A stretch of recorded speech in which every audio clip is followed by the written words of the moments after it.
अस्सलाम वालेकुम सिंधवासियो, मां आहियां तव्हांजो पंहिंजो असद ख़ान कुरैशी।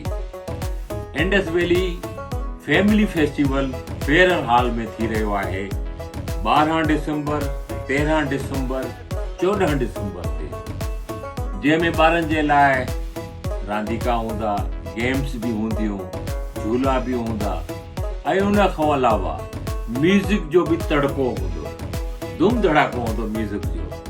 ही फैमिली प्रोग्राम आहे। मां पंहिंजी फैमिली खे बि वठी ईंदुसि, तव्हां पंहिंजी फैमिली खे बि वठी अचिजो। अचणु न विसारींदा।